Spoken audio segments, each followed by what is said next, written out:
Hello everybody and welcome back to Ready Go Politics. Make sure to like this video down below and subscribe to the channel if you are new. So Republicans only need one seat in the Senate to retake the Senate, to put the hands back in their side and take away the gavel from Chuck Schumer and make sure that Biden's agenda can't even get through, no matter if Joe Manchin or Kyrsten Sinema even want it to. Now, the problem with that is there's so many weak Republicans who consistently cave to the demands of our opposition, and they are the reason why this country is going down the tubes. We have won elections more since the 1960s than our opposition, yet we keep losing ground culturally, socially, politically, and even when Republicans control all three branches of government, and when they have a trifecta even, it seems as if the left keeps getting cultural victories every single week, and we don't use power to push back on them. And so many Republicans in Congress don't do this. They're weak, they're milquetoast, they're rhinos. They don't want to do anything. They just want to rack in the donor money. And we understand that at this point.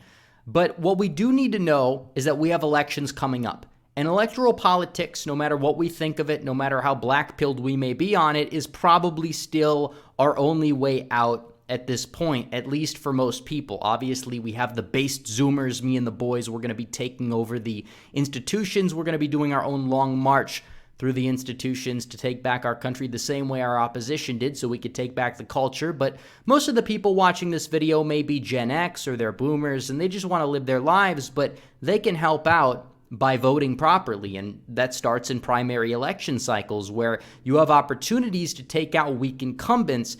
And we talked about the House a little bit in the last video, but in this video I think it's very important because that's where the magic happens. And we could see this right here, that we have these elections coming up, and this map right here basically shows where the incumbents are, where the retirements are, and we're going to be talking about open seat primaries in Missouri, Alabama, North Carolina, Pennsylvania, and Ohio. 5 rhinos essentially just retiring. We have clear-cut pickup opportunities of decent candidates. And I know some people, including myself, are a little bit black-pilled about the Ohio and Pennsylvania primaries, but we got to get the best upgrades we can get. It's called we do a little bit of pragmatism, and then we demand more, and then we push these people to the right. We keep them in check, obviously. So I'm not going to be talking about those in this video, but I will be talking about who could we actually primary out of the Senate, because there's several candidates that need to go. And looking at this map, there are several people. Now, are we going to be able to primary everybody out? Probably not. It's probably not feasible. But there are probably 3, maybe even 4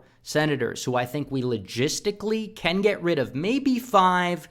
But Trump decides to endorse weak candidates sometimes, and it puts a damper in our plans. It really does. Donald Trump, we love him. You can't live with him, and you can't live without him when it comes to these endorsements. Obviously, he's helped out a lot of great people. There's a few people he's endorsed who he shouldn't have endorsed in the first place, and I'm going to critique him for it where I see fit. But also, make sure you guys join the website, readygopolitics.com. If you're not on the website, if you're not a member, what are you doing? You get exclusive videos. If you get exclusive videos for 16 cents a day, you can join the Discord. You could talk with the REP community. You can recommend video ideas to me directly. It's a great, great system. Make sure you join the website, readygopolitics.com. 16 cents a day. It's like nothing. You know, go in the junk drawer every day and you take out a dime, a nickel, and a penny, and you say, hey, I need to see that new REP content. And that's what you do. You go to readygopolitics.com. So here's the map right here. And I want to start with Alaska because Lisa Murkowski is awful. She should not even be able to legally call herself a Republican. It has little even to do with her impeachment of Trump at this point. Just look at how she votes on every issue. How does she vote on immigration? How does she vote on infrastructure when it comes to supporting the pork field legislation from Biden? Obviously, look at her entire record. Susan Collins is a consistent conservative compared to Lisa Murkowski.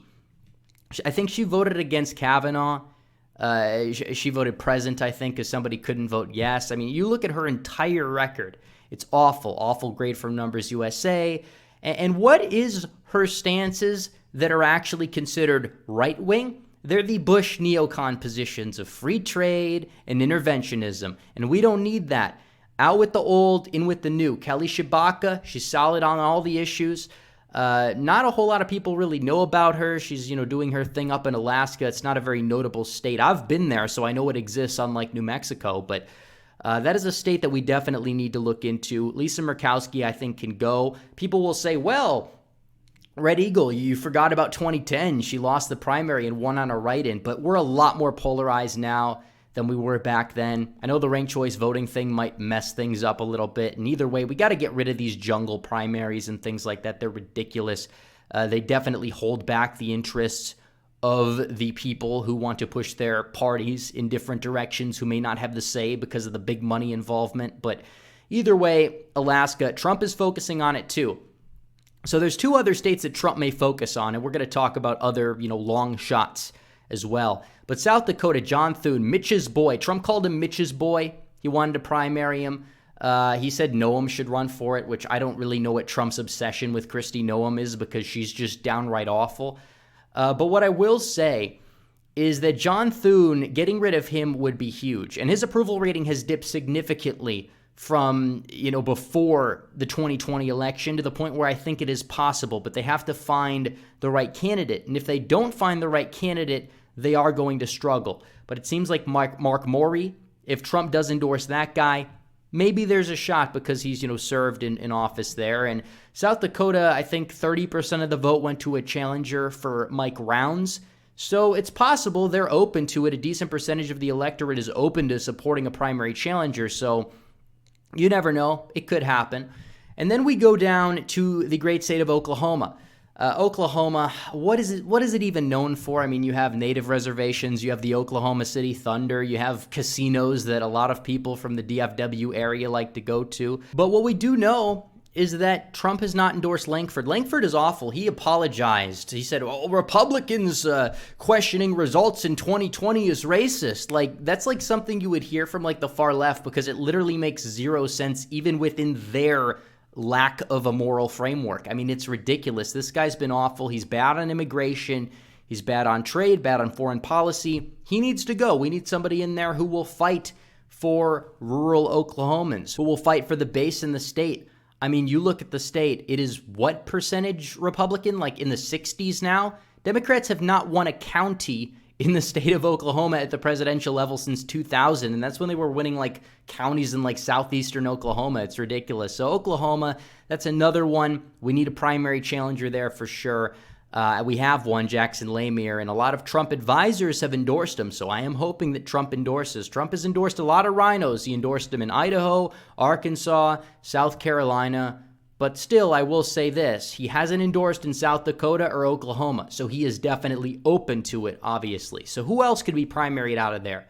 I mean, Marco Rubio's been weak, but he's just an electoral juggernaut, sadly. He's not likely to be primary. John Neely Kennedy, he's been all right. It seems like Boozman, he has two challengers. Jan Morgan, who's America First through and through, immigration moratorium, etc. And then you have the controlled opposition primary challenger, the former NFL player, Jake Baguette. And I don't really know what's going to happen. I'd like to see some polls there. I think Boozman could go down if it was just him and Morgan or him and Baguette. But it doesn't seem like with the both of them in there that it's likely to happen, which is why Baguette really jumped in the race to begin with. It was to save Boozman's ass. And South Carolina, you have Tim Swain going up against Tim Scott.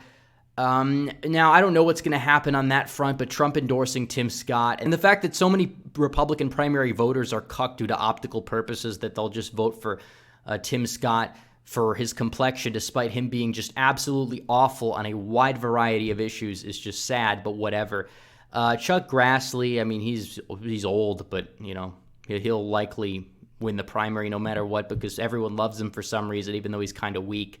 And then you have Mike Lee in Utah, who is awful, but he has primary challengers from the Lincoln Project or something. He doesn't even have a primary challenger from the right that I'm aware of, and he has a lot of money. The Mormons there love him. He's a Mormon. It's going to be tough for anybody to really unseat Mike Lee. But then you have Idaho, and you have Mike Crapo, who is just awful. And I say crap. I know it's Crapo. I say Crapo because he is awful. Okay? In 2016, he was, not even endorsing Donald Trump until like the day of the election. He took back the endorsement after the Billy Bush tape because he was like, oh, this is an assault on women and our democracy or something. He's just a pansy. What a loser. Just that in and of itself should warrant a primary challenger. But no, he cozies up to Trump during his administration despite still having a neoconservative voting record, and that's enough to get the Trump endorsement, sadly.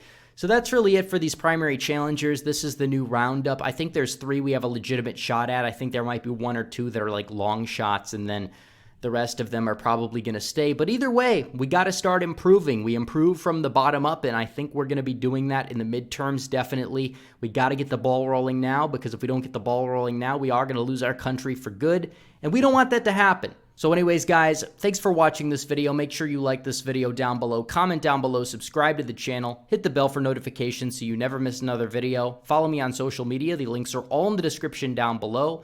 As always, guys, thanks for watching. Red Eagle, out.